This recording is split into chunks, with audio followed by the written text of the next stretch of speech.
Let's podcast alongside Joe Giglio. I'm Joe Ovies, inside Eford Studios in downtown Raleigh. Thanks to Empire Properties and thanks to Copiers Plus. Check them out online at copiers-plus.com. Print management, document management, get everything you need up into the cloud. Kind of like the ACC's college football playoff chances are all up in smoke. Not a cloud, up in smoke after a very good, terrible, worst case scenario. And you know what I think is actually worse, Joe, than the ACC finding itself with, what is this, not one, not two, 5 teams with one loss currently in the ACC, creating a situation, as one of our listeners pointed out to me on Blue Sky, the classic astronauts looking at the Earth with the gun pointed at one astronaut. Wait, is it all ACC Coastal? And the astronaut with the gun saying, always has been. As another listener pointed out, you see, you thought that by getting rid of the Coastal, you would get rid of Coastal Chaos and the Circle of Suck. Oh, no. The Coastal was contained in a division. But when you got rid of the division, now the Coastal has broken contain. And here we are, Joe. But you know what's worse than the college football playoff situation? No. Clemson and Florida State played on Saturday. Did you know that? Did not. That's an indictment on the league if there ever was one. The two schools that were so desperate to get out of this conference because how can we compete? How can we be good? How can we just keep up with the SEC and the Big Ten? You guys played a game that nobody gave a fuck about. Think about that. One coach is probably on his way out because nobody cares about Mike Norvell anymore, and Dabo might get out before the Axeman, before they truly turn on him. That's where you are. So I don't want to hear shit from Florida State and Clemson ever again about where they are in standing and ratings and all this other stuff. You played a game that not a soul cared about. Sorry, I had to get that off my chest. UConn has more ACC wins than Florida State since the start of the 24 season. UConn broke my brain. I'm not gonna lie to you. UConn broke my brain. I was minding my own business. Virginia lost to Wake Forest. That's fine, right? Like Louisville, I thought was pretty good, but Louisville does have a lot of Chuck Amato in them. Mm-hmm. I mean, this is just proof. It's like, wait a second, we're playing Miami. Oh, those guys, they didn't recruit me. I wanted to be them. I wanted to beat them. I told you. Oh, but you're playing Cal at home. Yeah. Mendoza doesn't play for Cal anymore, guys. Just so you know. Aaron Rodgers ain't walking through the door for Cal, guys. Lose in overtime. Okay, fine. But Duke? Really? Duke? Really? Yeah. Because you're now at DEFCON 2 if you're Jim Phillips with Duke. Because Duke could be an 8-4 league champion, and there's a non-zero chance that an 8-4 Duke league champion does not get an automatic bid to the college football playoff. I mean, it's a non-zero chance. You can't argue with me that it's not a non-zero chance. Okay. You are right. Logically, I hear you. 12-1 James Madison. Is likely not likely. I know that James Madison is the perfect encapsulation of what's wrong with college football discussions, because we all get hot and bothered and we drop trow because, oh my goodness, we could have one of these like little darlings get in. Look at their record, and they lost to Louisville. They did. Okay. And Jim Phillips has that in his back pocket. And when I say look at their record, I'm talking about look at their strength of schedule. But think about how ridiculous it is that at this point, on November 10th, though, I get what you're saying. 2025, Joe, they eliminated one of the Power 5 conferences. They eliminated one of them. I know. Okay? Yes. So what the selection criteria for the college football playoff is this. The top 5 rated conference champions get an automatic bid to the college football playoff. I'm sitting here telling you on November 10th, 2025, that there's at least a non-zero chance that the ACC champion would not be among the top 5 rated conference champions. I know. It's actually in play. I know. Because Duke, seriously, Duke, you want me to talk about you the way I talk about NC State? What the fuck was that? It's been. How do you lose to UConn? Yeah. How? You lose to UConn by. How? You lose to UConn by having not improved at all this season. Can I tell you? No, when I say that, the way they lost is the signature way that they have lost with Manny Diaz this season. They were on the blessed side of these things last year. And I tried. One-score games. I tried to tell you all summer long, great story, great season. But you cannot replicate that. You simply cannot. And the tone was set in the Illinois game this season. And it happened again at UConn with the turnovers, the special teams miscues. Like, in this case, it was a fake punt that got you.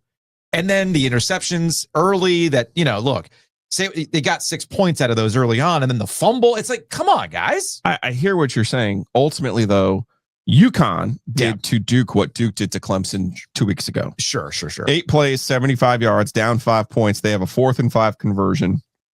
Score on the next play, go up, take the lead 37-34, win the game 37-34 when Duke's offense can't respond on their last possession. I'm going to read to you UConn 7-3 now. Jim Mora Jr. obviously has done a nice job. UConn is no longer the worst team in college football. They're no longer the laughingstock of all of college football. But here's your peer group, Duke. You ready? Have them join the league. Well, you're not even in this peer group. Here are the 3 losses that UConn has this year. You ready? Syracuse, obviously when Syracuse's quarterback was healthy. Yeah. Delaware in their first year as a 1A team. And Rice. The urinal wall, Joe. And Rice. The power of the urinal wall. Rice. Oh. Rice. Okay. They lost to Rice. Okay. Now, I hear you, UConn fan. It is singular.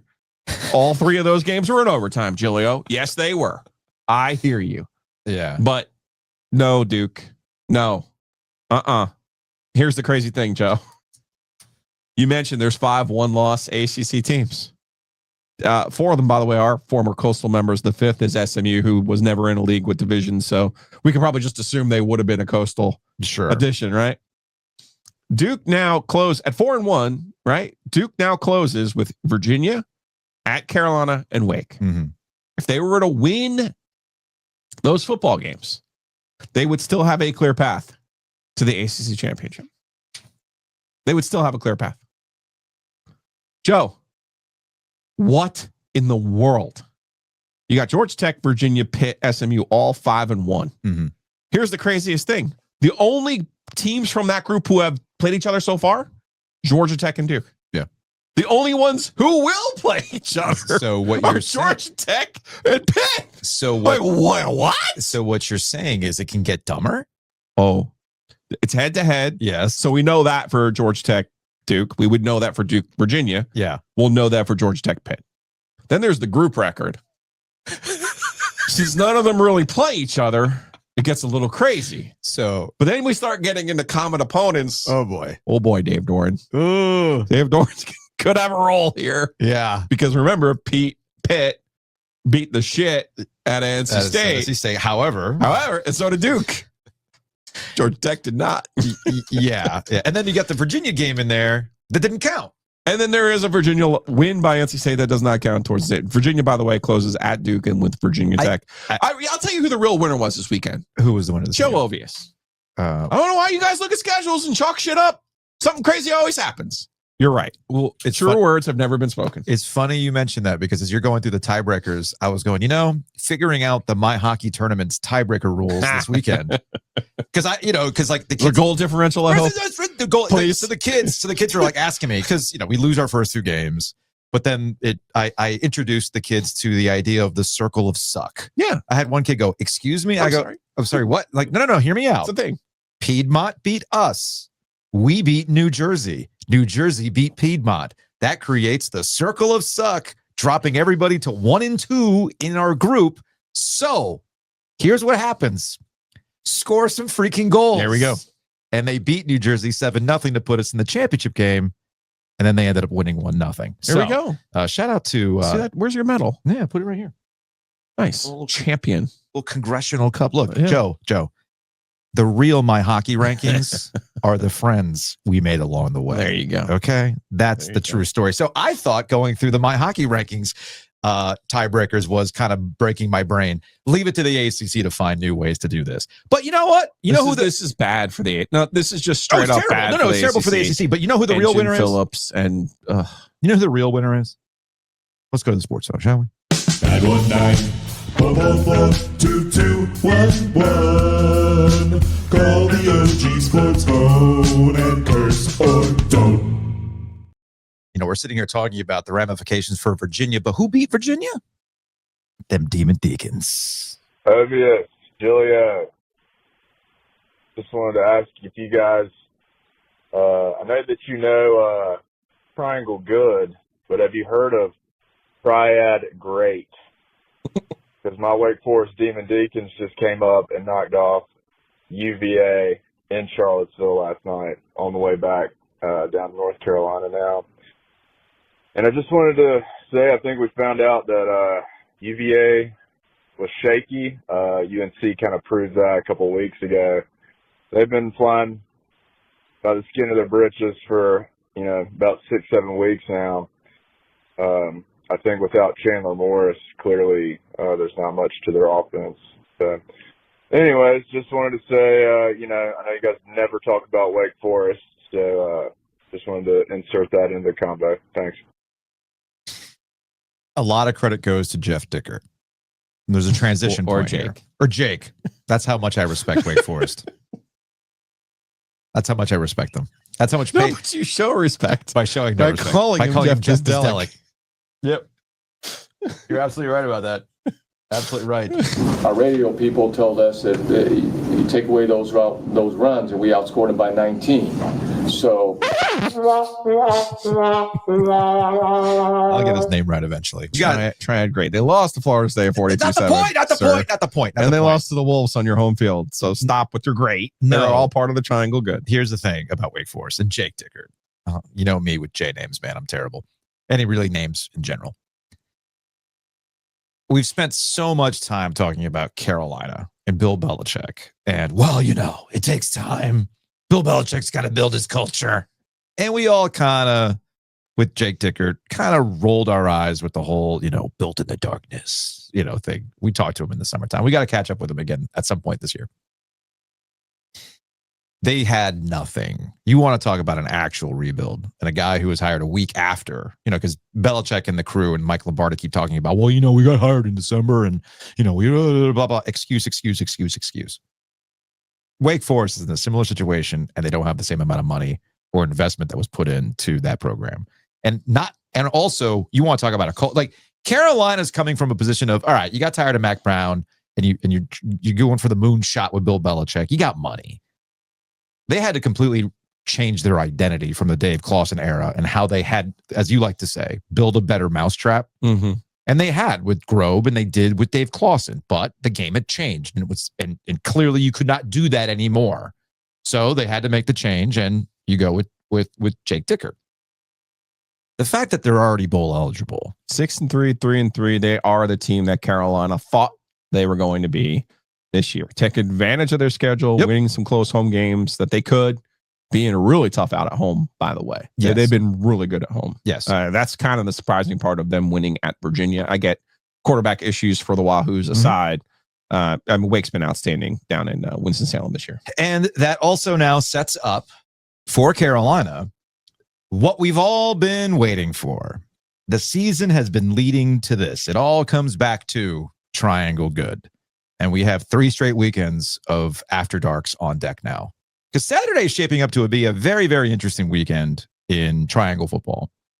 We've got Wake Forest and North Carolina. We've got NC State and Miami. And then we have Duke, Virginia. So we'll be doing an After Dark on Saturday. We'll go live after the 4:30 kick of the Carolina Wake Forest game. State and Duke kick off at 3:30 that day. So we got plenty to talk about on Saturday. And our After Darks are brought to you by our friends at Bloom and Blinds. Check them out online at at bloomandblinds.com or call them directly at 919-980-9815. Again, that's 919-980-9815. Call them directly, 10 or more window treatments. You'll get 10% off. Or if you just need to fix some blinds before the families come through for Thanksgiving so that they actually can sleep and not complain, you should really get that fixed. The light was leaking through, right? Think about that. So call them directly at 919-980-9815. Big thanks to Bloom and Blinds because they bring you our coverage of ACC football. So that's the table that's being set for Carolina entering into the, what'd you call it? The Vortex? The Vortex. So we've got Wake Forest, Duke, then NC State. This is what it's all about. This is Triangle football in a nutshell. You got this multiple Super Bowl champion, Hall of Fame coach that's come to Carolina, and you are just going to be doing what every other coach in this town has done for decades. What does it mean when you got Wake, Duke, and State left on the schedule? Now, Carolina's coming off of 2 wins in a row. It's a very major league of UNC. That's a winning streak. Okay. Has it been pretty? No, but that's not the point. They have won. They seem to be building up some confidence. And was it tied 3 apiece against freaking Stanford on Saturday? Not the point. The point is they slogged their way to a victory. So congratulations to North Carolina. But now this is what your season comes down to. This is what it's all about, Joe. This is what it's all about. Against 3 schools that will absolutely love to stick it to Bill Belichick and UNC. The Vortex. Mm-hmm. I think it's awesome what Carolina has in front of them now. They're 4-5. They need to win 2 of 3 to make a bowl game, right? Yes. Like this, that is the epitome of triangle good, right? 8-4 maybe is the pinnacle of it, but 6-6, beating one of them on the last day of the regular season to either save your job or get to a bowl really, truly is the pinnacle of triangle good. Or you hang your hat on being state champs. Correct. Still in play. Still in play. By the way. Still in play. And by the way, I might fire Bill Belichick for that performance against Charlotte after seeing Charlotte in person on Saturday. You texted me. After seeing Charlotte in person on Saturday? Yeah. Wow. They are awful. I didn't realize you were at the game. Yeah. And you texted me like non sequitur, gosh, Charlotte is awful. And I'm like, I'm bouncing from rinks. I was like, what? And then I'm like, let me double check. Oh, they're playing ECU. Yes. Got it. I was like, and that's the thing. I've been trying. This week I'm trying something different. I'm not going to focus on their opponents. I'm going to focus on the fact that they've won these games. Especially considering we just spent the last 15 minutes talking about anything can happen. Anything can happen, right? So I am going to spend the next couple of weeks not fixated on telling you, cool, you did it against shell of programs. Okay, right. Fine. Not the point. Not the point. The point is that Carolina has an opportunity now to completely flip how the season has gone for them. And I said this last week, and it remains true. I gave a lot of credit to the players for not quitting. Shit ton of credit to the players for not quitting. But now the money's on the table for Carolina. The money's on the table for Bill Belichick. What are you going to do with it? While at the same time, listen to me now, believe me later, okay? The NFL job market is about to get nuts. All right? Okay. Bill Belichick's name, by his people, going to be associated with some of these jobs. I'm already seeing it with the Giants again. So that's the other thing that's in play over the next couple of weeks as we start getting into firing season in the NFL. Okay? So Carolina, they already put one crisis to bed. I'll give them credit. Okay. I was going to say, you know who's making him look really bad? Yeah. Vrabel and Drake Maye are making him look like just a second-rate jabroni right now. I understand that. Second-rate. I understand that. And then there's one other thing that Carolina has to fight over the next couple of weeks. So I've given you the 2 things. I give him credit. I give him credit for getting through the crisis. All right. True. And all the props in the world. And now they have the outside noise that's going to present itself as we get into NFL firing season. I'm not saying this in any sort of negative or nefarious way. I'm just simply setting the table. It will be part of the outside noise. As part of the outside noise related to Carolina that they have to get through that. And there's one other thing that's happening in Chapel Hill that we will tell you about on the other side. Housekeeping. Big thanks to Enovana. Check them out online at enovana.com. Green cleaning solution. If you have mess inside your mansion or trash in your cabana, get it clean with Enovana. We got Thanksgiving around the corner. You got family coming in. You want to make your house presentable. You can do a one-time cleaning with our friends at Enovana. So check them out online at enovana.com. Speaking of Thanksgiving, the holidays, your shopping, all that stuff, how about a little OG under the tree? The OG TriangleMediaShop.com is back up and live. We got the OG Winter Pop-Up Shop featuring full zip hoodies. It's been expressed to me that there are some people who don't like full zip hoodies. No big deal. We have the Drunk Wolf Pullover Hoodie, our most popular design. Who would have thought? So we got 2 types of full zip hoodies with some very, very cool designs. The Pullover Drunk OG, and of course, some caps, toboggans, beanies, whatever you want to call them. I don't care. Just buy them. All right? Call them whatever you want. Just give us the $25. Thanks to our friends over at Basics for putting these together. So go to ogtrianglemediashop.com to get your winter shop material, which, by the way, this closes on December 1st. The shop goes away, and these things go back into the vault December 1st. The reason why we're doing this on is that? That's a Monday, I think. Okay. I think that's Shop Local Monday. That's why we did it that way. Okay. So, and also it guarantees delivery by Christmas.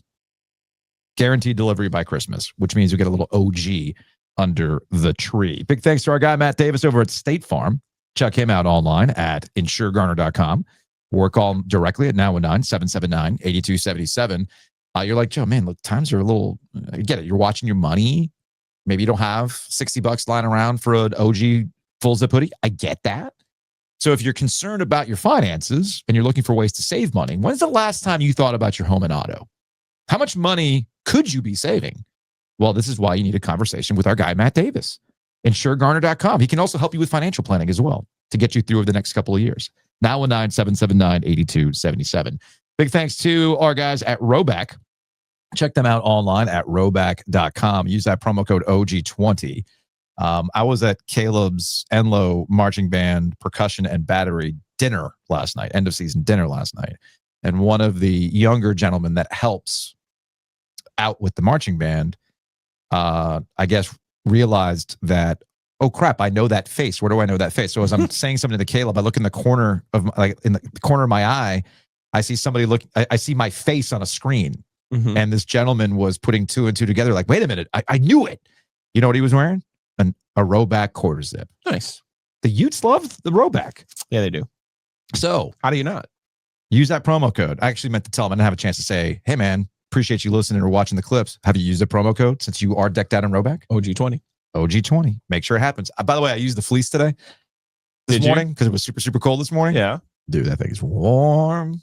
I love it. So go to roback.com and use that promo code OG20. Big thanks to our friends at Longleaf Swine. You can check them out at longleafswine.com. Oh, they had a chowder on Friday. I meant to ask you about that chowder. Preposterous. So good. So there is the other thing about Longleaf. They can do Thanksgiving stuff for you. Mm-hmm. So order. So go online, order at longleafswine.com. They can make this stuff for you. So you can take the opportunity to enjoy Thanksgiving without prepping. Yeah. They can do it for you. Yeah. So go to longleafswine.com. They also have OG Light at Longleaf Swine. No, it's back. It wasn't on the menu, but I know they have it. I'm talking to Adam. I know they have it. So I just don't want to promote things that aren't there. Should we be got there. a great concept coming up for the NCAA tournament as well at Longleaf Swine. We do. We're looking forward to that because, guys. Shit, it's almost like we're learning our lessons. I am very, very proud of us. You have no idea. Basketball might, just reminders about basketball, y'all.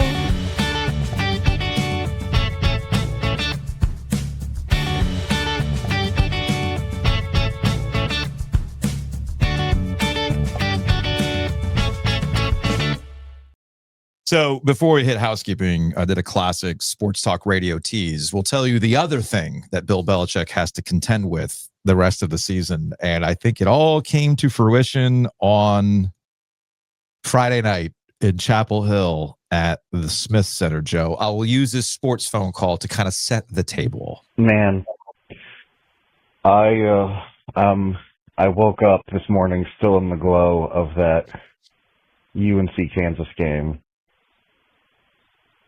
That game is a good reminder of why I love college basketball. I tried to tell y'all. It's like Dr. Evil. Come back to me. Come to me, Scott. Come. Look. Come to me. Remember me? Come home. We experienced this in 2024 with NC State. Mm-hmm. Okay. I said it then, and it remains true that NC State's, and this is not about state. I'm just simply using an example of what the triangle, like you say, come back. Okay. You had your fun with football. We get it. We were going through some things. Yeah. On Facebook, it would be the relationship status was it's complicated. All right. But then, the Celine Dion starts playing. When Caleb Wilson talks like this, when Caleb Wilson dunks like that, it's all coming back to me now. So like 2024 got grown-ass men to go, no, basketball makes me feel something. Friday night in Chapel Hill, and I give a lot of credit to Caleb Wilson, has reminded UNC fans, man, this is the shit I like. And Caleb Wilson is a breath of fresh air. in Chapel Hill, man. I don't know. I'm going to have to check with our veterans committee if we could put someone in the OG motherfucker Hall of Fame after only 2 basketball games. But I am ready. You're ready? I mean, I was ready when he was name dropping Wake Forest. First of all, at a football game, that had me. He had me at Wake Forest. Yeah.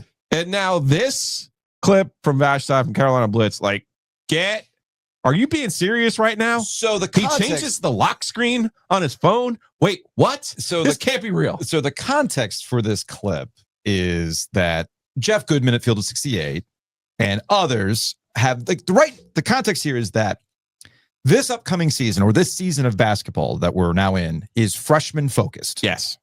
All right. You got Cam Boozer at Duke. AJ DeBanza at BYU. AJ at BYU. And in Kansas, this Peterson kid. Mhm. Okay. And Goodman had Caleb Wilson like 5th in the most impactful freshman. Yeah, I think behind the Virginia Tech Euro. Oh, yeah. Who is really good, by the way. He is good. I mean, none of these guys are bad. They're all good. I think Virginia's got one too. The point is, and I agree with the sentiment that's coming from Rob Doster, Jeff Goodman, Matt Norlander, and Gary Parrish at CBS. This upcoming season is about we're hope trafficking. It's fine. No, but I actually think it's true that this upcoming season of college basketball is all based on the freshmen. We're not singularly focused on Cooper Flagg. This is spreading the wealth of impactful freshmen and reminding you why college basketball is a lot of fun. Money helps, by the way. Sure. So regardless, and I listened to Jeff Goodman on my drive back from DC, and he straight up was like, yo, my bad. He went straight up, Shaq, I was unfamiliar with your game. And Jeff had his reasons to. He's like, look, sometimes we need reminders that we haven't seen these guys play in about a year or so because of the AAU circuit. We get fixated on some other guys. But Caleb Wilson's clearly changed that, to change the conversation with his play on Friday night.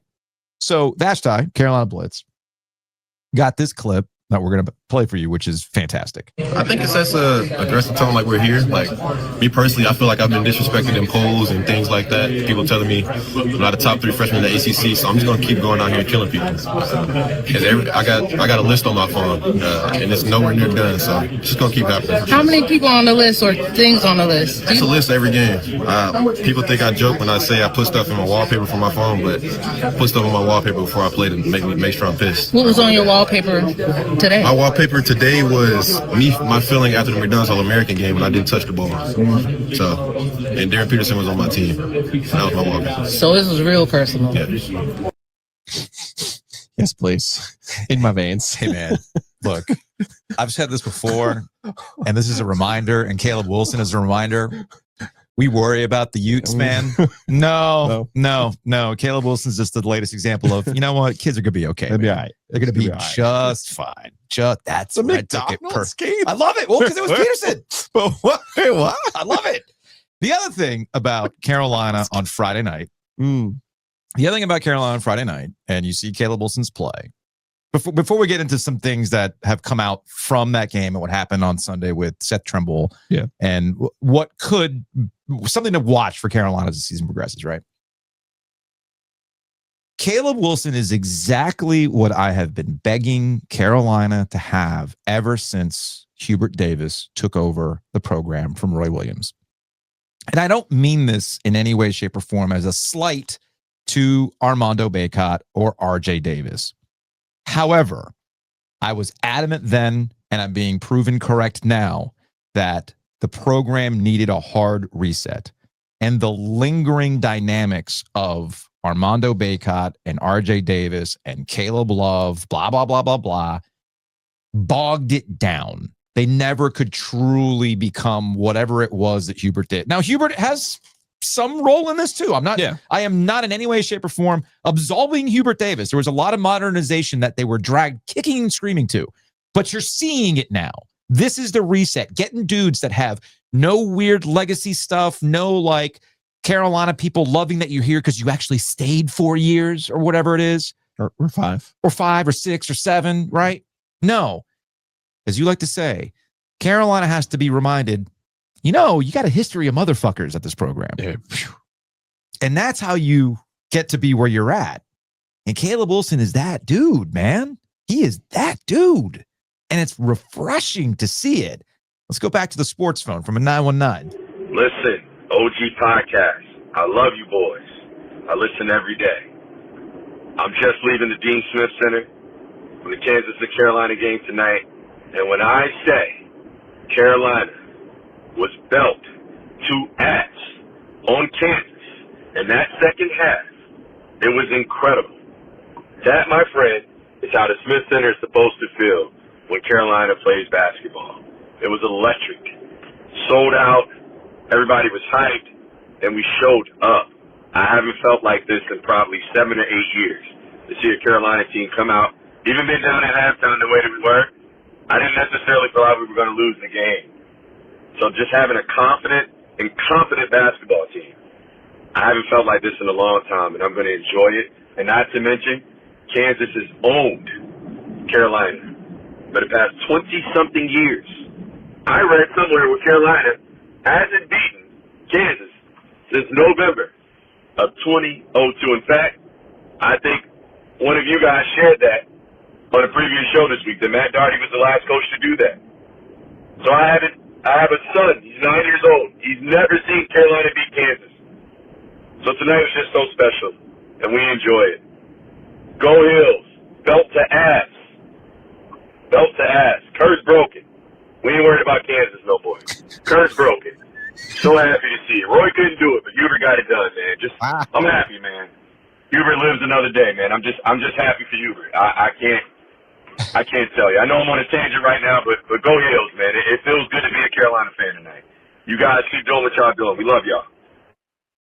So it's 58-37 in the second half of that basketball game, by the way. Unreal. Like, they came out, that was the true Dean Smith first four of the second half. Like, that was an amazing storm of like the Bastille after the halftime break there by Carolina. That was old school, totally old school.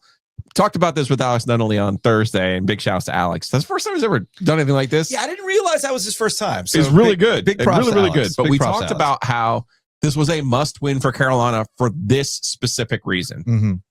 Belichick has lowered the bar for you, and you want to feel a certain way, and you want to be reminded of a certain thing about who you are and what your DNA is. Mm-hmm. And beating NC Central, beating UAB, beating Central Arkansas is not going to make you feel that way. Beating another blue blood in Kansas, in your building, it couldn't be Kentucky. It actually couldn't even be Duke, because Kansas has been the one 5 in a row. 3 of those games being in the NCAA tournament, Mm-hmm. one of them being for one in a Final Four and one for a national championship. Mm-hmm. Okay. 2 different coaches, Roy and Hubert Davis. It had to be Kansas. It had to be this sequence. And it reminded Carolina, okay, this is who we are. And it did take Caleb Wilson. It did take that attitude. It did take that, you know what? Let's wear white. Why not? Why don't we have a whiteout? Dude. Right? And why not just like listen to the one guy? To your point, you can't have a new voice and a new leader when the old voices and the old leaders are still there, and you're still turning to them. Mm-hmm. And the hard reset, we talked about this with Hubert Davis in Charlotte. We talked about this before the season. I like the construction of this roster. I do think Seth Trimble's injury changes some things for them moving forward. Yeah. Luka Bogovic is going to have to grow up really quickly. Yes. They're going to have to get him up to speed really quickly. That means Derek Dixon and Kyan Evans are going to have to play better than what we've seen from them so far.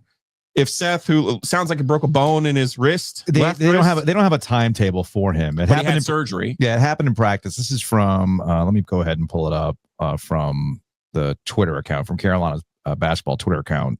Tremble suffered a broken bone in his left forearm in a team workout Sunday afternoon. He will undergo surgery this week. The exact length of the absence will be better known following the surgery. So that's just something to keep an eye on going forward.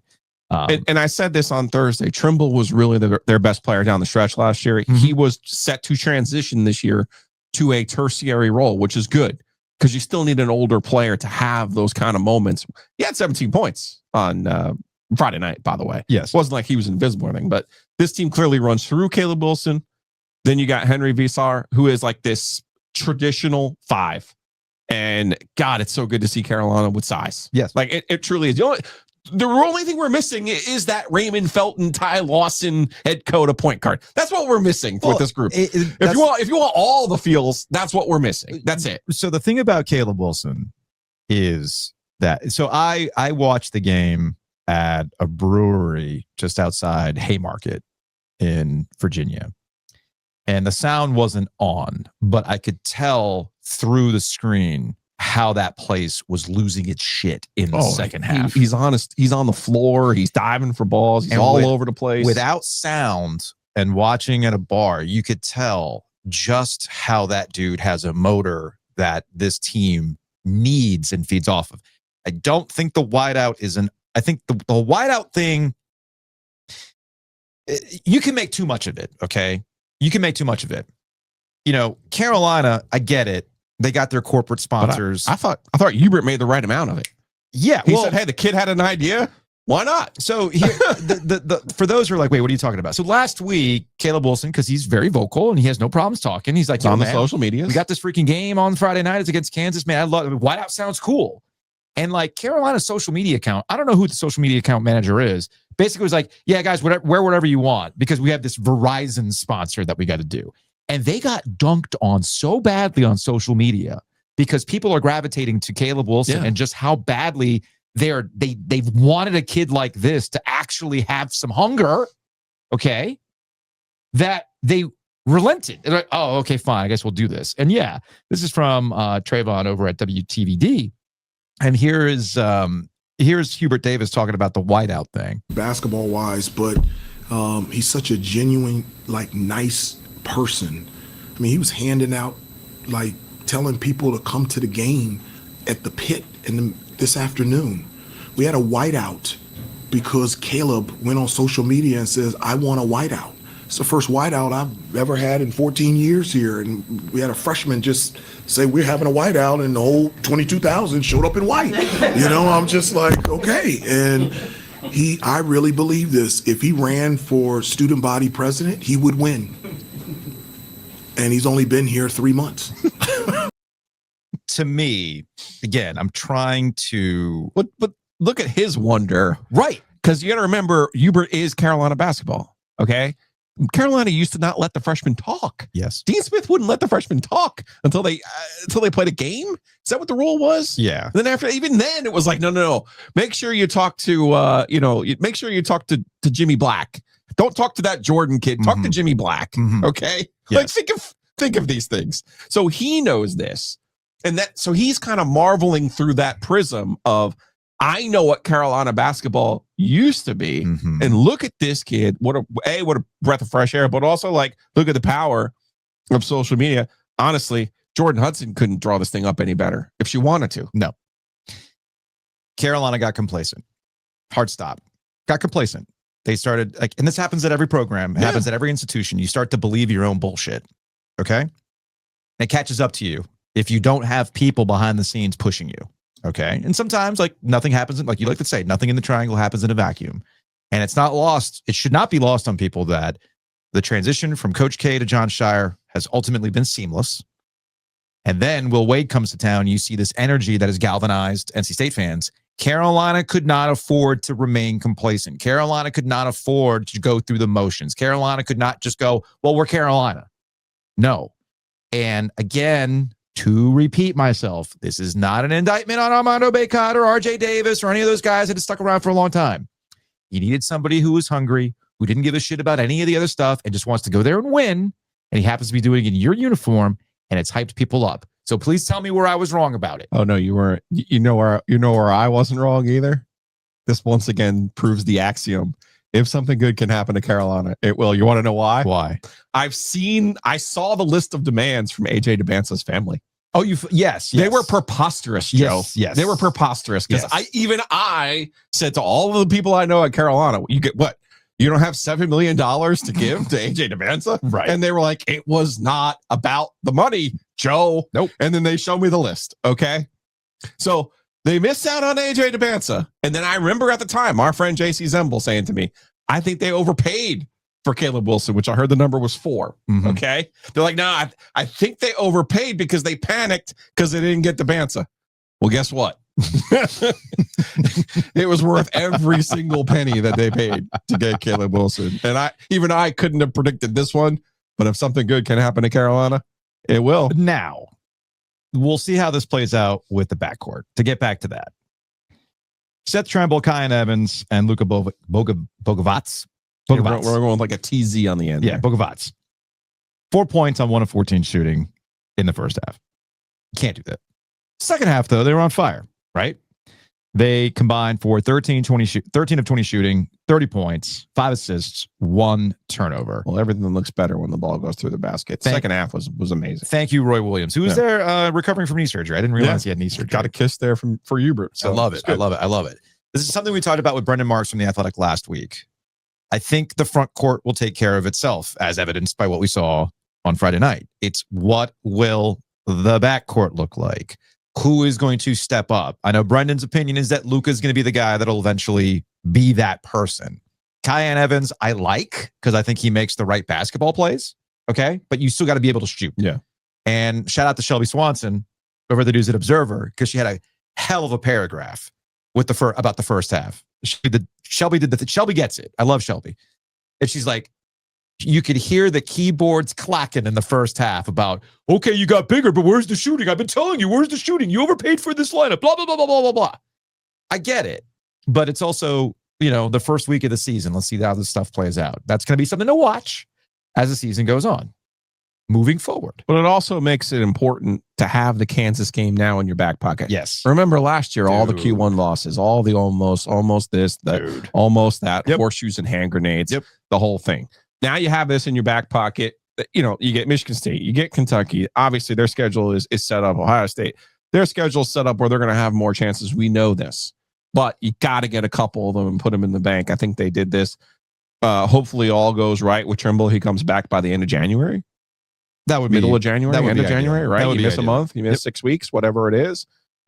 That's why I said it on Thursday without knowing he was going to get hurt, but it was a must-win game. Carolina understood the assignment, and then obviously Caleb Wilson with the lock screen has gone above and beyond. I love it. Anything I could have imagined. So it is, as of today's recording is November 10th. So we're just over a month away from Kansas making a return trip to North Carolina. We'll be back in the triangle. And to go back to the nothing in the triangle happens in a vacuum, well, Bar has been set. Joe, it's a reckoning alert day. Okay. Friday was a reckoning alert day. Like, how was it a reckoning alert day when Carolina beat Kansas? Y'all, listen to the words. Okay. Carolina beat Kansas.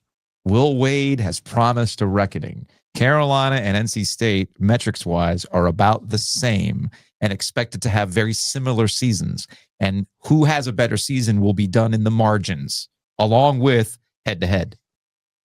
Kansas is an example of this. And I know that in the beginning of the season, I've been very cavalier about NC State. All right. I know who hasn't. But now the tone, now here we go. All right. Carolina had Kansas at home.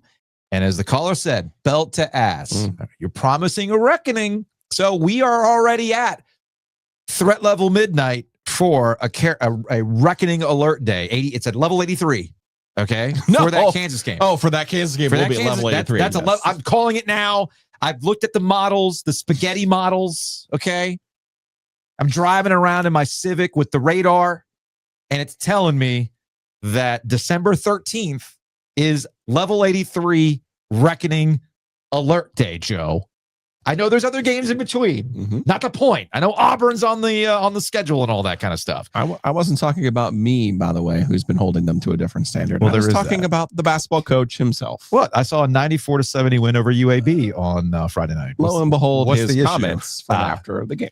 Here we go. Lo and behold. Here's Will. It's not me, people. I keep trying to tell you, it's not me. Here's Will Wade. And by the way, where are the press conferences now?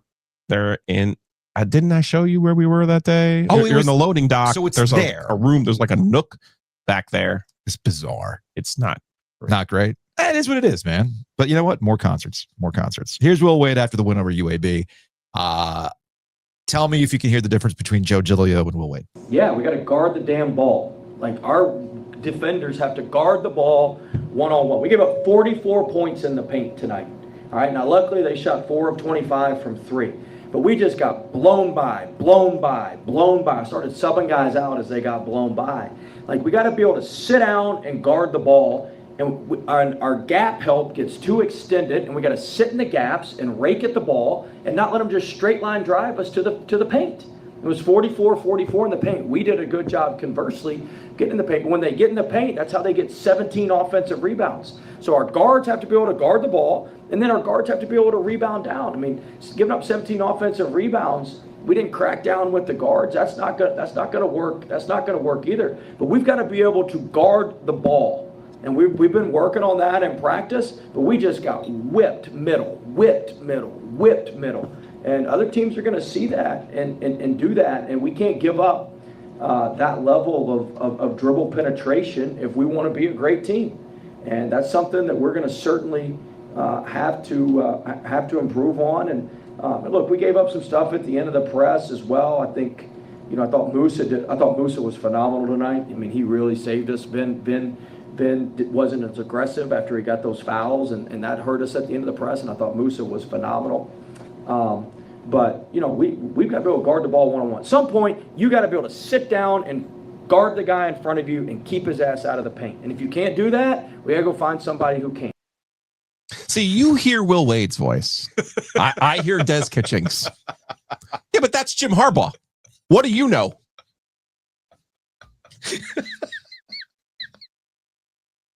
Would all of you who call the sports phone like to take all of your bullshit back right now? Would you?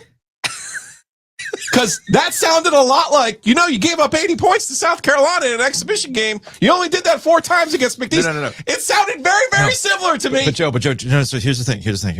Okay. See, when Will Wade does it's okay. And he's did the you coach. see the tweet? Did you see the tweet? I love that we have someone after we win by 24. Yeah. It's holding our guys. Oh, but you love it. Interesting. By the way, because I do think his standard, by the way. Yeah. That's the thing about people who have standards. Yeah. They don't give a fuck about final scores and all this other shit. I agree. We hear this all the time about Rod Brindamore. Yep. Just so you know. Oh, yeah. And they can win 7-1 on like 6 power play goals, and he'll be like, yeah, but we got outplayed 5-on-5. Yeah. That's how people who are like that, that's how they're wired. Mm-hmm. That's how they care. That's why they care. That's why they're successful. Something or nothing that Kevin Keats was wearing a green tie on Friday night. I didn't see it. I went to the UAB game. Yeah, you went to the game. I know that. Crowd by the way, UAB's green. They are. They're green. They are. And Kevin Keats on his ESPN debut in the studio was wearing a green tie. Probably not a coincidence. Probably not. Look, you and I can't be supporting Andy Kennedy though, guys. Come on. Have a little bit of pride. Come on. Doesn't matter. You don't have to wear red. You can't be supporting Andy Kennedy. I guess who got booed vociferously, by the way. Good. I was very pleased. Warmed my heart. I want to be clear here when I say this. As connoisseurs of petty, I got no problems with Kevin Keats doing that. Yeah. I got no problems with him doing that. He probably spent his money that was being paid this year too. So. Yeah, he's fine. It's all fine. All good. By the way, I guess you got aggregated about the Andy Kennedy thing. I don't know why people were like breaking news. Like it's known fact that Andy Kennedy contributed to personal fouls. Even if you only said good things to Peter Golenbach, it was known then that if you were talking to Peter Golenbach, you were crossing Valvano and crossing NC State. I had a hockey parent show me a tweet. I guess it was like a Barstool Pack one. Yeah. It's like Giglio's getting. I go, no. I had to explain to him because they didn't know. I'm like, no. That's Giglio getting aggregated in a good way, pointing out that the Andy Kennedy connection and how, Will Wade seems to be crossing off some things along the way. All the debts are being paid. Exactly. Oh, you beat us? All right, cool. We're going to beat you by 50. We're going to make that happen. Andy Kennedy, F you. Here Peter Golenbach. Yeah, here we go. Right? Oh, God. We got one for you too, buddy. One thing from that game I didn't love. Yeah. Got another technical. This one from Bill Covington. Yeah, why is he at doing the end of the first half? Why is he doing that? I don't think it was intentional. So interesting to me. The Central game was intentional. Central was a purpose pitch. That was the definition of a purpose pitch. Yeah. So my question is he using the magic words, which is definitely possible? Sure. Or are they walking in with that thing holstered, as our guy Carl Hess once said to John Clougherty, and he said to John Clougherty after giving Godfrey the technical against Wofford in his first game in 2 years, the game at Reynolds, where he goes, I was just waiting for him to do something. I was just waiting. I owed him. Okay. I don't know. I don't think so. I don't think so either. In this particular case. So we'll have to ask Will, are magic words being used, or Craig, Hamill sitting next to the bench, can Yeah, hear Craig those would kind of things. Shouts to Tatum, by the way. He was in the Andy McMurray, Oh, was Brian he? McMurray seats on Friday night. So, well, the coaches show is at the pit, right? it is. Yeah, we'll have to go one of these weeks. We'll go check Hey, them out. I got no problem. I'll have to go and ask him if the magic words are being used. We'll do that. All right, over to Duke. Really, I don't think there was anything out of the Western Carolina game. It is what it is, but you talk about standards. Okay, to wrap this all up. Not my standard. Not Duke's our standard. This is Duke's standard. John's got a standard. John's got a standard, Shush. and it's only been 2 games, but there is something to keep an eye on, and that is defensive rebounding. And we know that there's a carryover effect from how John wants his team to win, and it's going to be defensive minded, and you're going to be on the boards. And right now, if like Camp Boozer's not the one pulling down a bunch of boards like he did against Texas, where he had 12 defensive rebounds, well, things can be a little dicey. And Scheyer was holding them to that level after their win against Western Carolina.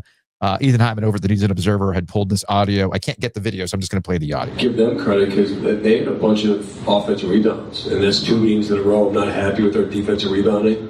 That's something we have to clean up. I don't think we'd have to get as many loose balls if we defensive rebounded right away. Now, I thought there's some great moments of diving on the floor. Guys, we have first to the floor mentality. That one sequence in the first half, we had like 3 guys dive. That's happened 2 games in a row. I love that. Just want us to hit first and rebound as well. So that was Scheyer after the game against Western Carolina. If you look, again, it's just 2 games. If you look at Ken Pom right now, you never want to see pink, red, any of that in their 4 factors. No extremes, yeah. You don't want to see any of that when you get into the 4 factors. Right now, offensive rebounding percentage is a mild 32.4%, but defensive rebounding is at 34% right now. Not great. Again, just 2 games, but clearly something that Scheyer is setting the tone for going forward. And I do wonder, it was something in the offseason that people were concerned with in relation to what that front court was going to look like. Do we also finally have a one that got away for Duke, by the way? Cedric Coward is absolutely lighting the NBA on fire right now. That's exactly. Do we finally have a one that got away for Duke? Yes. I guess Sean Livingston, technically. Yeah, he would count. He would count. So for those who don't remember, when before the one and done rule was enacted, Sean Yes. Livingston committed to play for Duke. Yes. Ended up going pro instead of coming to Duke. And it like discombobulated their point guard situation for a while there. Coward situation discombobulated their front court. He's been really good for the Grizzlies. You got spoiler alert. That's the thing to keep an eye on. They scrambled. They tried. They're fine. They're trying. But that's something to keep an eye on for Duke. That would have been sick to have him on this team. I'm serious. And I barely remember that like being a thing, but yeah, God, he is really good. Yeah.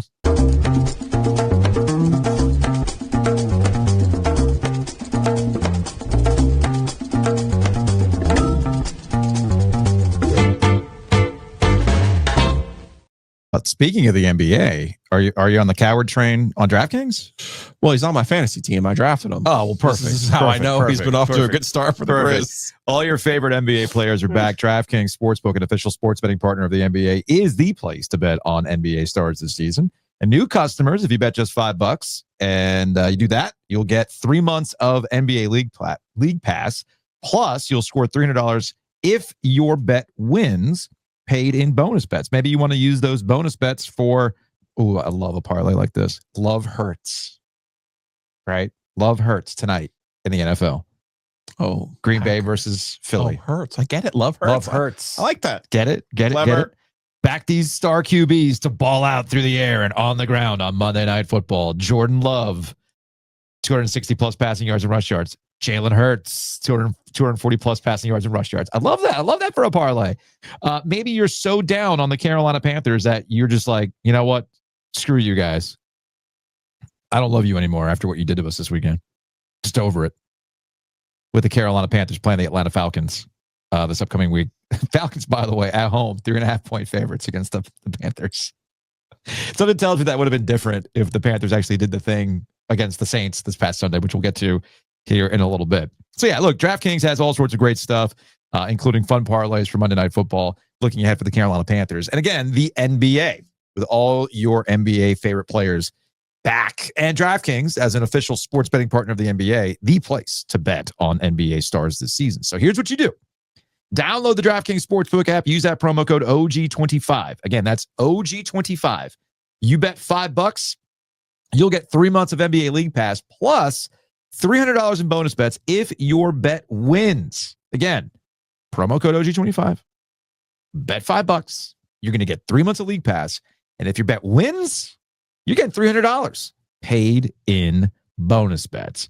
In partnership with DraftKings, the crown is yours. Gambling problem? Call 1-800-GAMBLER. In New York, call 877-8-HOPE-NY or text HOPE-NY 467-369. In Connecticut, help is available for problem gambling. Call 888-789-7777 or visit ccpg.org. Please play responsibly. On behalf of Boot Hill Casino and Resort in Kansas, pass-through of per wager tax may apply in Illinois. 21 and over. Age and eligibility varies by jurisdiction. Void in Ontario. Restrictions apply. Bet must win to receive bonus bets which expire in 7 days. Minimum odds required. NBA League Pass auto renews until canceled. Additional terms at dkng.co/audio. Limited time offer.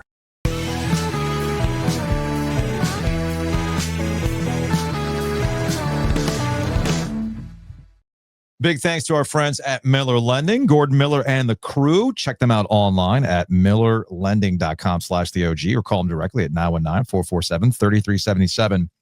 It's not about a 50-year mortgage. No, I saw that. I saw that floating around over the weekend. I'm like, excuse me, what? Isn't that called a rental at that point? Yeah. No, you see, with Miller Lending, like I've experienced, it's let's get this thing down so you can own the house. You're refinancing, we'll get it down to a 20. You're refinancing again, let's get it down to a 15. Look, there's all sorts of options, all sorts of ways to do this with our friends at Miller Lending. It all starts with a call, 919-447-3377, or going to the website, millerlending.com/the-OG. And the most important thing about Miller Lending, and I've experienced this, Giglio has experienced this, if it is not the right time to refinance, they're going to tell you it's not the right time to finance. And of course, you never pay closing costs, so check them out, millerlending.com/the-OG. Take that thing to close. You will get a gift basket from our friends at the Butcher's Market. Speaking of homes, you're seeing a lot of new construction. You're seeing houses go on the market. You're seeing houses stay on the market for a long time. What does that mean? You can infer, but you might not know what's really going on and how that affects you, where you're living. Is it a desirable place to be? Is it a completely different situation where you are? Or if you're looking to buy a house, hey, can you take advantage of the fact that these houses have been sitting on the market for a hot minute? That's why you contact the experts, Hometown Realty. Check them out online at myhtr.com. Again, that's myhtr.com. Whitaker and Hamer, also a OG corporate champion from the jump. We thank them. They're going to be on that NASCAR shirt we're making. Whitaker and Hamer, along with Hometown Realty as well and Miller Lending. But if you need to make sure that, hey, this is going to be considered an homage, right? Whitaker and Hamer can tell you that. I can tell you that. Not everybody's married to a lawyer. Okay. Like I can ask that question to Kelly anytime, but you might not be married to a lawyer. So Whitaker and Hamer can help you out with that sort of thing. WH.lawyer. Again, that's WH.lawyer. And of course, our friends at Happy and Hale. I just came back from a hockey tournament. You know what that means. Let's take a break. Let's take a hockey break. Brought to you by Happy and Hale.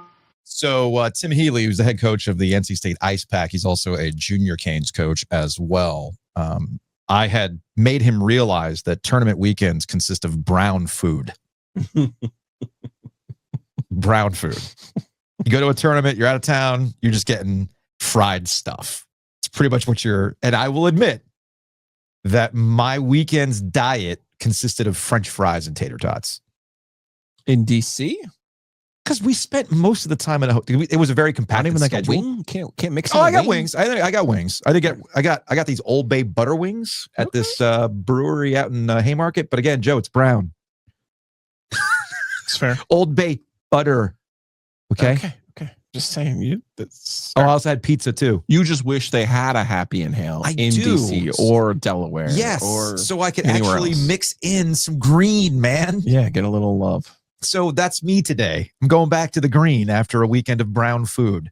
It does a number on you, man. It really does. So check them out. And the other thing about Happy and Hale, yes, I'm like, oh, green food. I'm making it sound super, super healthy. No, it's also super, super good. Okay. So check them out, Happy and Hale. Use that app. Download the app today. Use that promo code OG25. You'll get 25% off your order, and you'll get a break from brown food.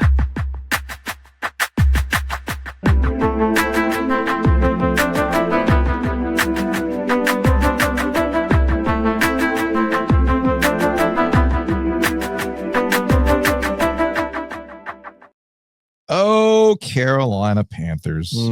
Why are you the way that you are? Maybe we got a little ahead of ourselves when it comes to the Carolina Panthers with the New Orleans Saints coming to town. But you know what? I'm not going to focus on the negative. Let's actually tell you something good. Shout out to Carolina Mike, man. Carolina Mike, if I had 150,000, he showed up to the Roaring Riot tailgate on Sunday. If you had 150,000.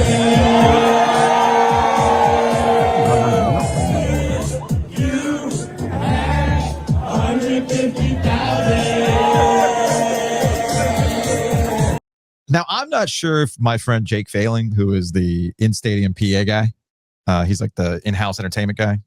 Jake's a really cool dude with a very Jason Sudeikis rubbery face that he can smile all the time. I'm not sure if Jake is the one who got Carolina Mike to be able to perform at Bank of America Stadium on Sunday. In between quarters, I believe this was the case. Joseph was at the game. I know Dimitri's at the game as well. Joseph, one of our listeners, sent this to us.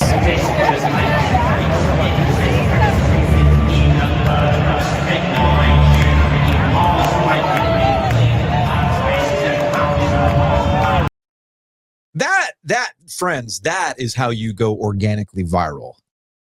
So we're blaming Carolina Mike? No. Actually, I see this and I think to myself, Meow Mix is in shambles right now. Because if we can get away from the tell me something good. Carolina Mike is something good. Okay. It's a catchy song. But Meow Mix, the fact that Meow Mix even said, "Oh, we're back, y'all." No, dummies. Stay away. Okay. And now people are going and doubling back and saying, "You caused this, Meow Mix." Now, what caused this was, so I listened to the game on the broadcast, and this is where I remind folks that Anish Shroff does an incredible job with the Carolina Panthers. And this just so happened because it was a home game. You got the double whammy of Luke Kuechly and Jake Delhomme on the broadcast. And this is important because you could hear in the first half both Jake Delhomme and Luke Kuechly wanting to they wanted to say some things they could not say because the FCC won't let them be. All right. Luke, as nice as he is, was like, "Guys, no, get off the damn field on third down." And Jake is like, "Guys, they're selling out to stop the run. New Orleans is selling out to stop the run. And Rico Dowdle's not at 100%. At some point, your quarterback has to be a threat." And that clearly was not the case for Bryce Young and the Carolina Panthers.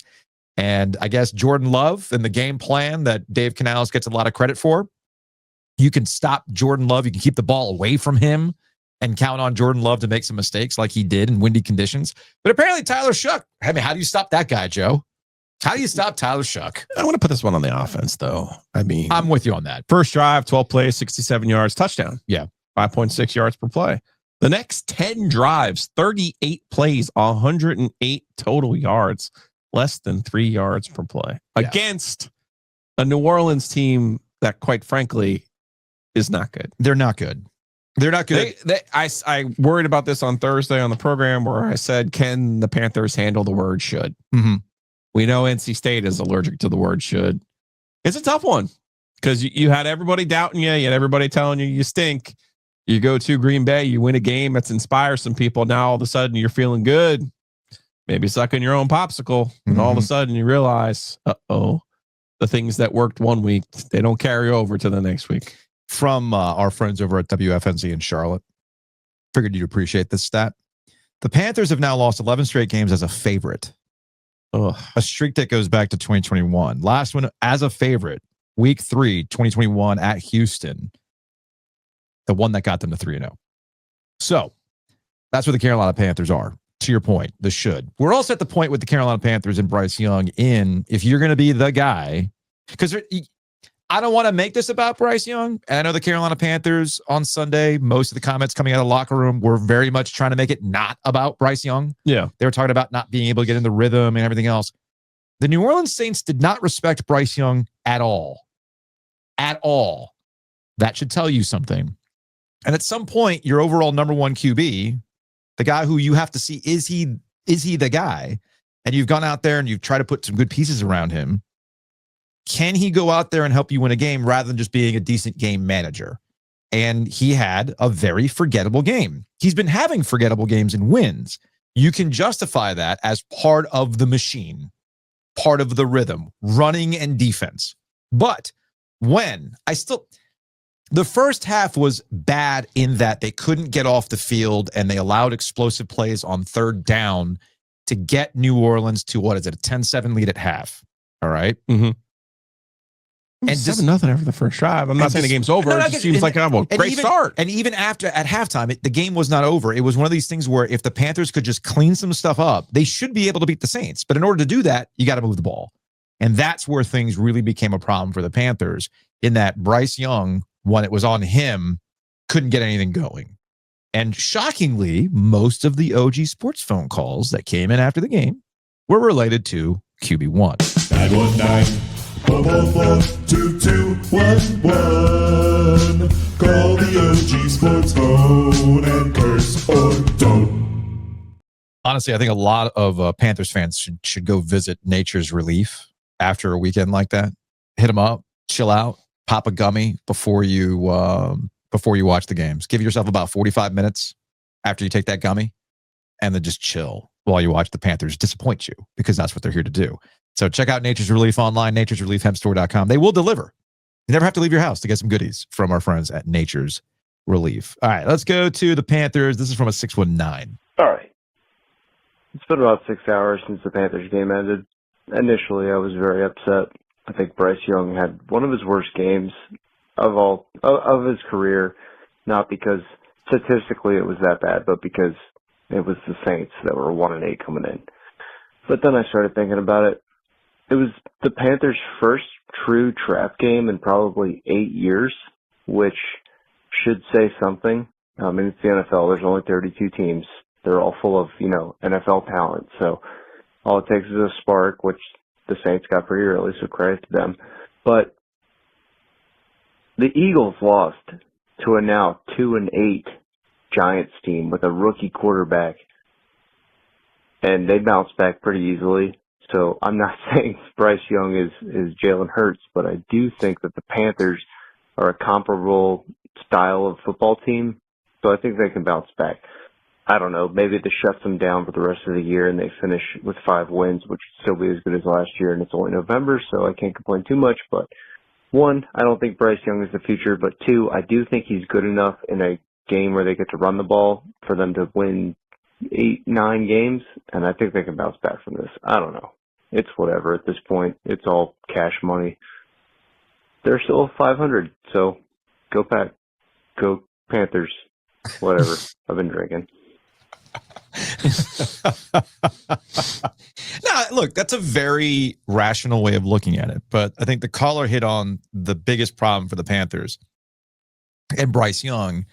If he's going to be effective, you need the running game to be what it's been with Rico Dowdle, which, as we understood, has been lightning in a bottle. At some point, you knew he was going to cool off, and this is the other reason. Going back to a couple weeks ago when people were like, "Oh my goodness, you got to pay Rico Dowdle." You see he's hurt, and suddenly all things start to slow down a little bit. Why do you want to overpay? You know my feelings about these running backs. No, exactly. That's why it's like, see how that sounded silly a couple weeks ago when you were like, "Oh my God, he's great. Let's give him a bunch of money." No. This is a bigger indictment on Bryce Young, because if you're not on schedule with the running game, you have to find other ways to win. Number 1 QBs, franchise QBs, do that. And unfortunately, Bryce Young, during this stretch, has not been that guy. Has he made some good throws? I would say on the game-winning drive against Green Bay, yes, it was Dowdle who made the run, but he made 2 throws on that drive where at least you're like, he's helping you win the game. But there's a difference between helping you win games and being the reason why you are winning games. And you cannot say that about Bryce Young this season. Well, you got to score more than 7 points. I don't know how many ways there are around that, right? Let's go to another 919. I'm calling a few hours after the end of that Panthers game, and, I'm upset that the Panthers lost. Not surprised, a little upset, finally getting expectations and watching them get crushed. But, I'm more here to talk about Bryce Young and kind of where he is and what he's going to be. And I think not just this game, but over this season and obviously the last ones, I think we've kind of just deduced that he's just at best a game manager on an okay football team. And this isn't my overreaction from today's game. He was not great today, but he hasn't been great in any game this season, really. I think he's thrown over 200 yards once this year. And, maybe that's Dave Canales' fault, but, just from what it looks like, Bryce Young is not a threat to throw the ball more than 20 yards down the field, and he struggles to pick up blitzes. He just doesn't really ever, it looks like he never sees them coming. So I think this season for me, instead of, going to the playoffs and doing something like that, was more for finding out what Bryce Young was for this team. And it's looking like at this point that he is not the guy.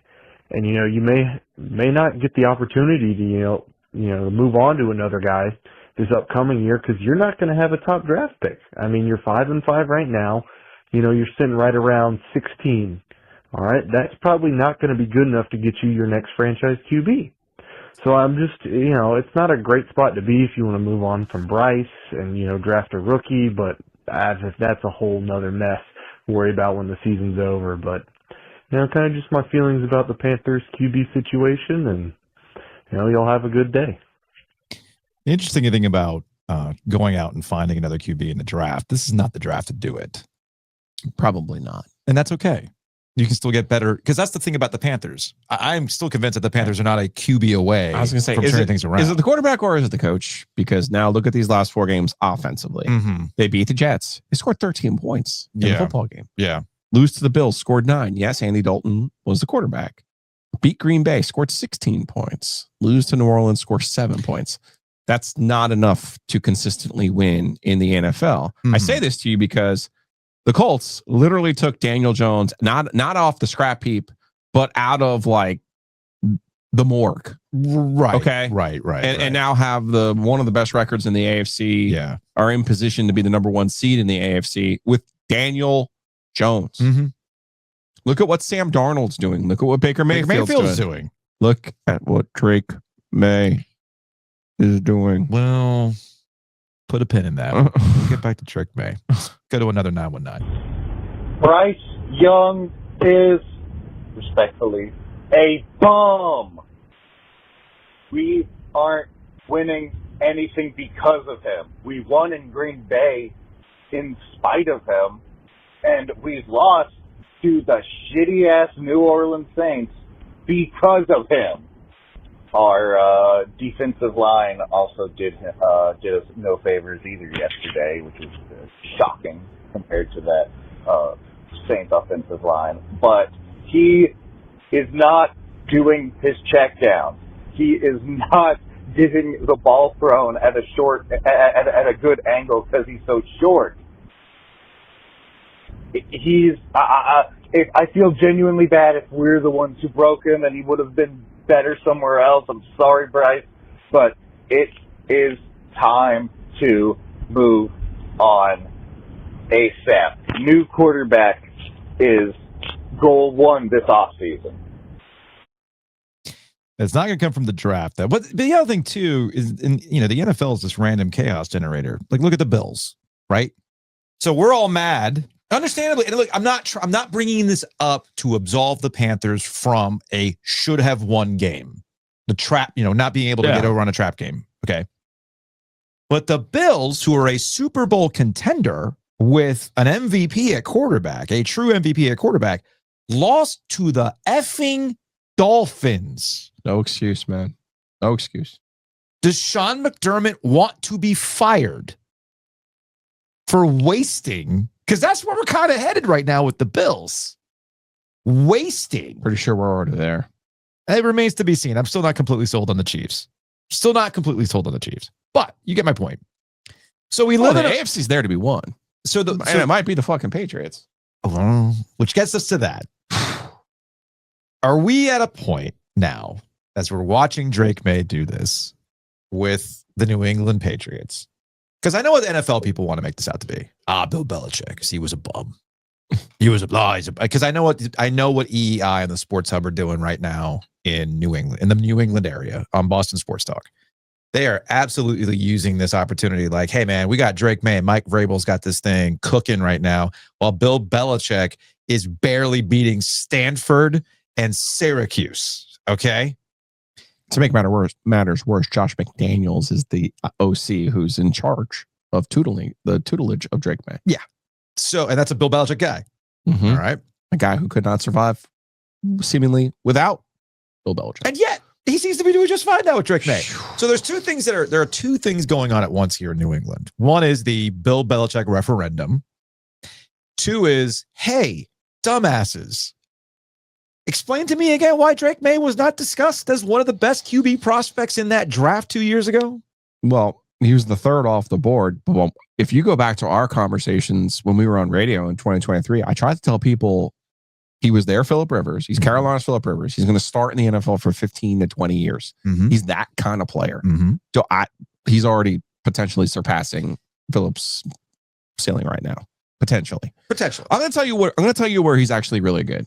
And this is funny because, again, when we get into talking about what's football, what it isn't, you want to make it super complicated? You want to make football crazy, super complicated? People love to do that. Let's look at Bryce Young's passer rating in the fourth quarter of games when they're trying.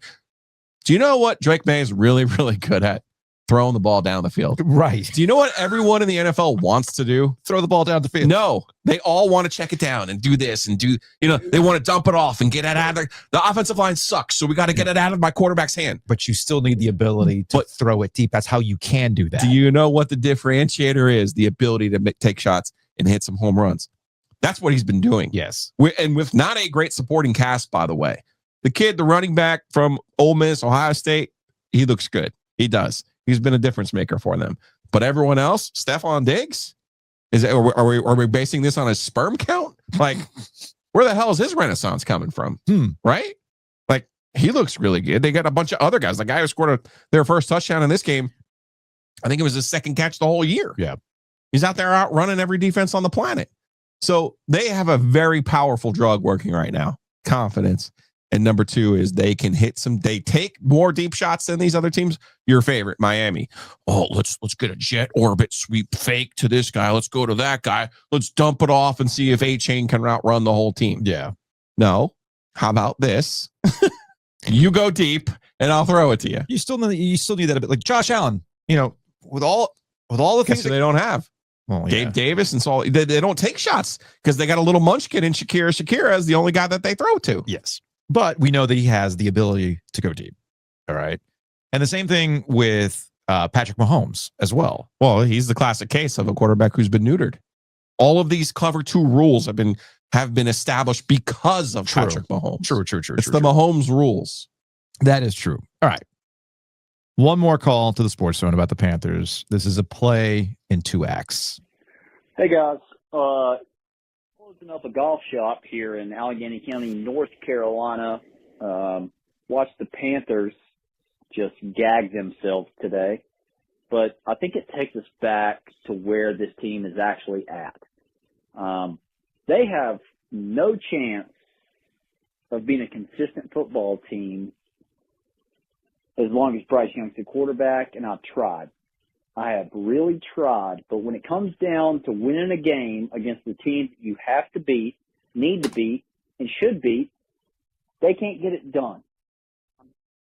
It's to the point to where you're game planning around your quarterback to try to win a game instead of game planning for your quarterback to beat the fucking Saints.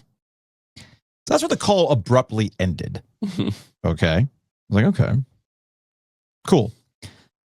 Person called back right after that. Well, not right back after that, but a few minutes after that.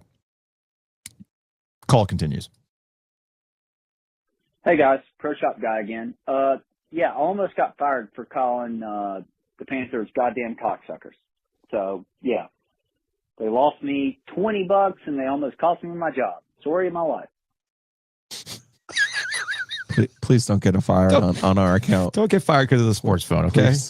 Please. Curse or don't get fired. Don't get fired. Don't get fired. No, you don't Okay? want to. Trust me. Been there. Not fun. But Joe, think of all the catering you could have had. Just think of all those terrible stuffing meals you missed. You're so traumatized by that. It just cracks me up.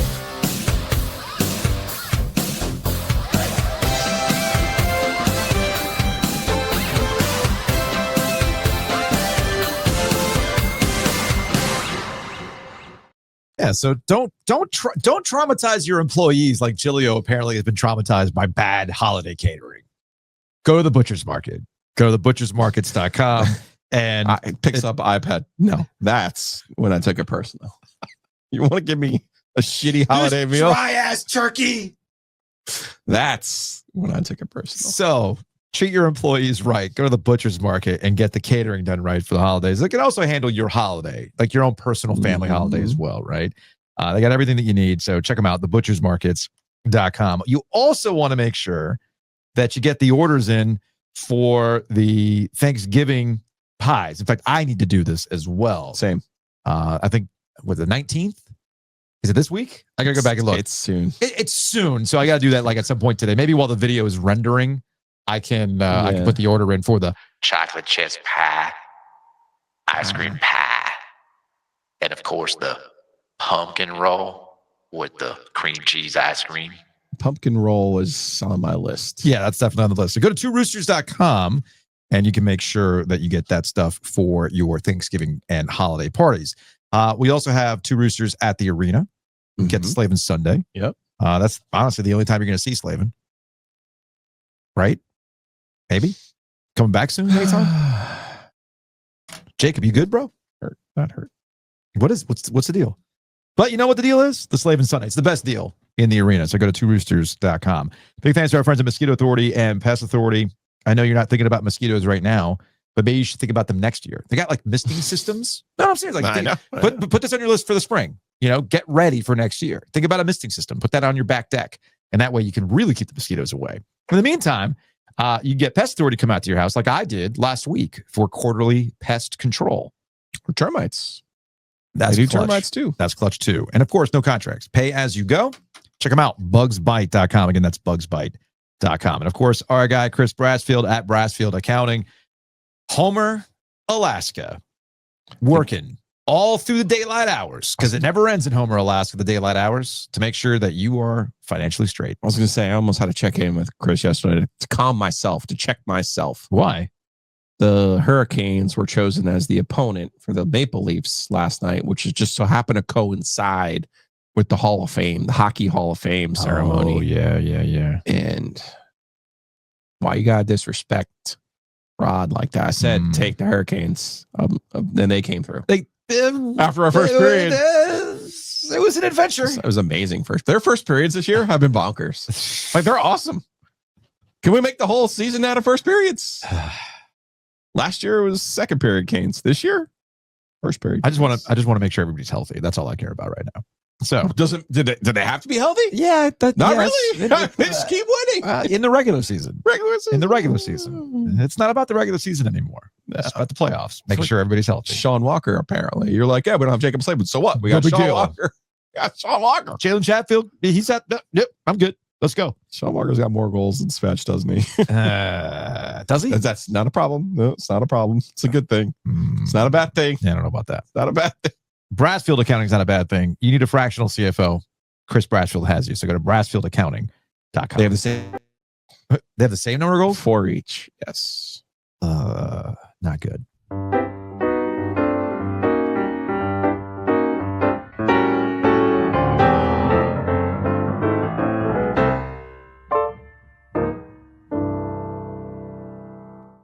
All right, let's get out of here with some Hey Joe. Let's go back to the OG Sports phone. This is from a 910. This is kind of like a smattering of things, of stuff we've already talked about with some follow-ups.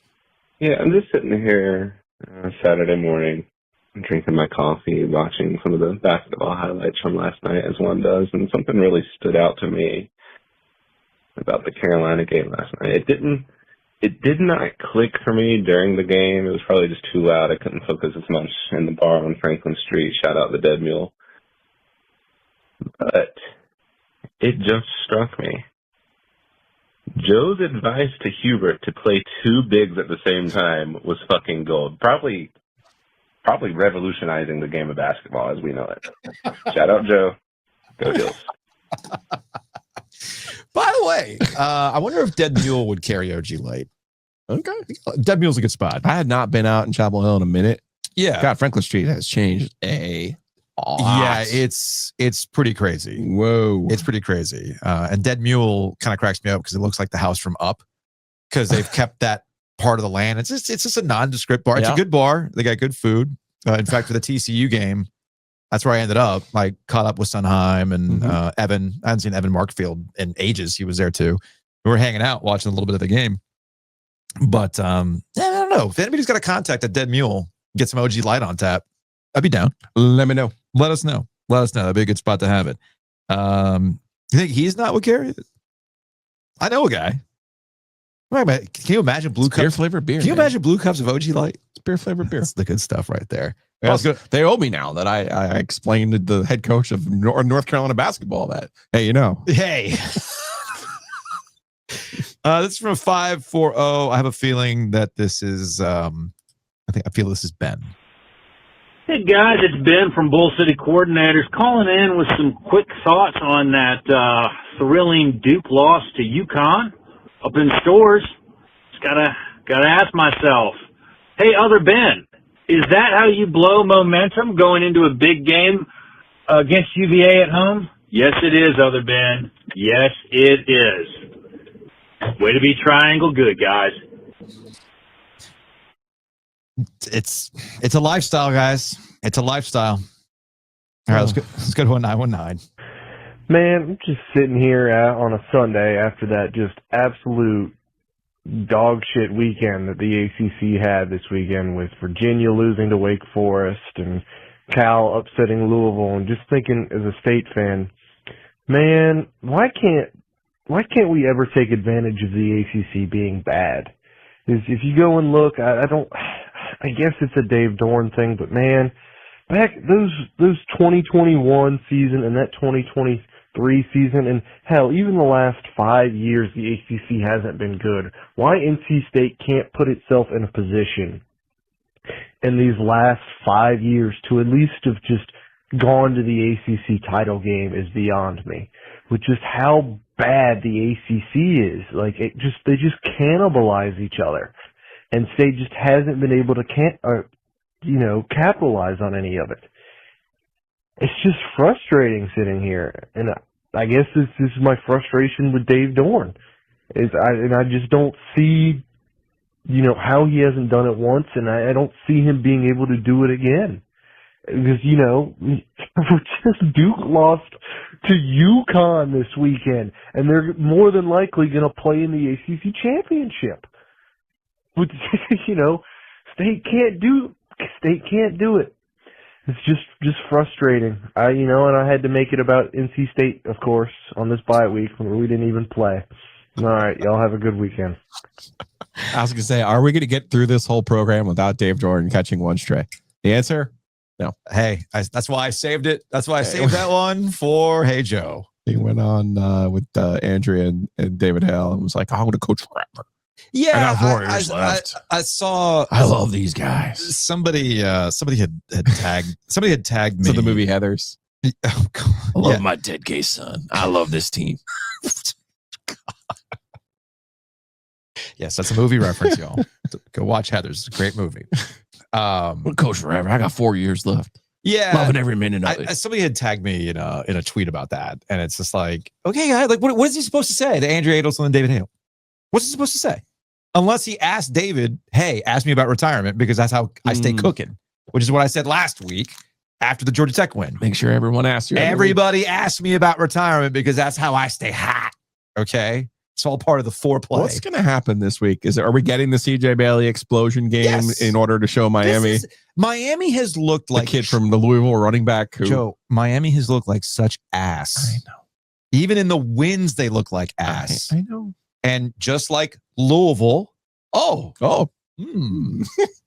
don't think CJ Bailey is going to go, this Carson Beck guy that you're all hype about? Let me show you what a real QB is going to do. And not blame my team when we lose. Because that's the other issue with Miami right now.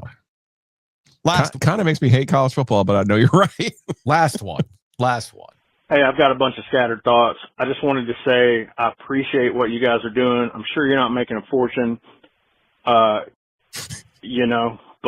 thanks for doing what you do, honestly. I mean, I listen to your podcast. I'm like a week behind right now for some stupid reason, but I appreciate what you guys say, the humor. I like Hayes, I like all the people that you guys talk to. It's just a great thing. I think you guys have an awesome opportunity here that's going to, maybe it'll be the next Pat McAfee show. Who the fuck knows? Hopefully you will be.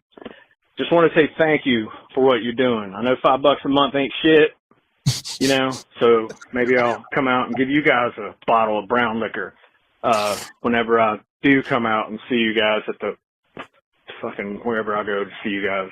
Shit. Good night. And now we're catching strays. I love that call. Tit for tat. I love that call. I love that call. The reason why I love that call is, we're not making a fortune off this. We're making a decent living, as I like to say. And Are you guys making any money? If you ever want to piss Joe off, ask, you guys making money? Right. We've only been doing this 2.5 years because we want to stay broke, right? Like, we just want to make a decent living, right? And I've said this before, and I've been transparent about it. I'm making about 2/3 of what I was making before we got from the radio station. And that's enough because I get my time back. Like, I'm able to do things like go and be a hockey manager. Get your medal. And get a medal and things like that. But I appreciate that call because it's a good balance to what kind of upset me this weekend when I was going over some podcast housekeeping. We ask you 5 stars only, positive vibes only. Did my cursing get somebody? No, it's worse than that. So it's like, hey, 5 stars only, positive vibes only. When we ask you to rate and leave a review, it helps with the algorithm. Sure. Things like that, right? So help promote the podcast. That's how you kind of work the system and you help with visibility and all that kind of stuff. And look, if you don't like the podcast, cool. Don't listen to the podcast. It's the old George Carlin bit. It's not for you. It's the old George Carlin bit about radio. There's 2 knobs on the radio. You can either turn it off or you can find another channel. And podcasting is just like that. Don't like our podcast? There are literally millions of other podcasts available to listen to. And I can deal with somebody that, it's just a state podcast. Ha ha ha. Or the yin and the yang of, you're just a state podcast. Wait, you're talking too much about Bill Belichick now. Well, which one is it? Right? I can handle that kind of stuff. That comes with the territory. That's fan behavior. It does not bother me. This is what bothers me. It's a 2-star review on Apple. Is that worse than no stars? Yeah, actually. Okay. Like 2's like, be about it. 5 or 1. Okay? Now, don't give me this 2-star shit. 5 or 1. I wonder what the 1 star. I wonder how we earned the extra star. This is the review. If you enjoy sports talk for NC State and ad reads, then this is for you. The NC State part did not bother me. Y'all. We do well with our ad reads. Y'all. How are we supposed to make a living? Okay. So 2 things. 2 things. 1, it's the old Jim Rome bit. I take a lot of vacation because we get a lot of vacation. Well, we have a lot of ad reads because we have a lot of corporate champions that believe in what we're doing. And we have a community that understands in order to support the podcast, you support our corporate champions. Which they do an unbelievable job of doing. And we appreciate that. But how are we supposed to make money exactly? How is anybody in this business supposed to make money? The old-fashioned way. Gotta sell ads. Ads. Sorry, we're not Mr. Beast. But Which I don't even know how legitimate his money is. So. No, you know how he makes money? On YouTube? Every 30 seconds, there's a mid-roll. Right, but he's got millions of followers. Well, there's that too. Millions. And that all adds up over time. So look, man, you don't like the ad reads? I've offered this plenty of times. You want to give us $500 a month? That's right. I will happily send you an MP3 file with no ads. No, make it $1,000 a month. We'll do that. So you don't want ads? Hey, man, give me $1,000 and I will personally email you an MP3 file. Also, like the UNC fan said, I saved Carolina basketball personally. You did. You did. And you know what? That's why people advertise. So look, guys, I get it. If you don't like the podcast, move on. That's all I ask. Just move on.